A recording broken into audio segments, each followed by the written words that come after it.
Linear inequalities. देखो पहले equality, equality कब होता है? जब ए इक्वल टू बी। अब पढ़ेंगे इनइक्वालिटी। इनइक्वालिटी कब होगा? जब A does not equal to B. A does not equal to B. देखो कब कब इक्वल नहीं होगा बी के? या तो ए ग्रेटर देन बी या ए लेस देन बी। तो ये दोनों क्या होंगे? इनइक्वालिटी के साइन। देखो इनइक्वालिटीज को दो पार्ट्स में डिवाइड करते हैं, पढ़ेंगे हम दोनों पार्ट।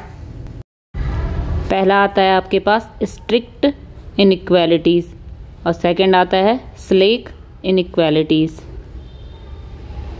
पहले पढ़ेंगे हम स्ट्रिक्ट इनइक्वालिटीज के पार्ट।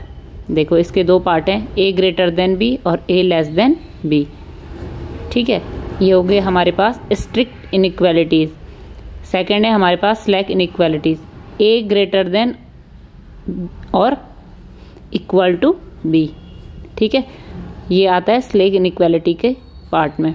सेकंड है ए लेस देन और इक्वल टू बी। ये दो पार्ट हो गए इनइक्वालिटीज के। ठीक है, स्ट्रिक्ट और स्लैक, उसके अलग अलग पार्ट डिवाइड कर लिए। देखो अब पढ़ेंगे लीनियर इनइक्वालिटीज क्या होता है। अब तक हमने इनइक्वालिटी को समझा, अब समझेंगे लीनियर इनइक्वालिटीज को। ठीक है, देखो हमने पिछली क्लास में linear equation in one variable पढ़ा था, पहले उसे समझते हैं। A X plus B equal to 0, ये क्या हो गया? Linear equation in one variable. One variable में एक्स की पावर, वेरिएबल की पावर जब भी 1 होती है या डिग्री 1 होती है उसे बोलते हैं one variable. Linear equation in one variable, इसमें क्या होगा?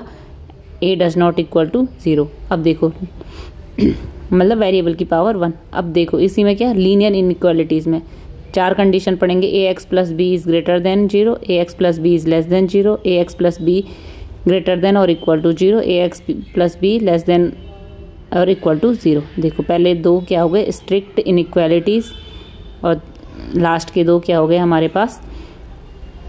Slack inequalities. ठीक है, तो लीनियर इनइक्वालिटीज की डेफिनेशन क्या हो गई?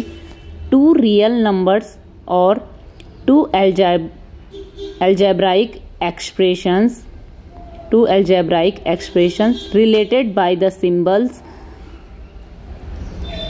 less than,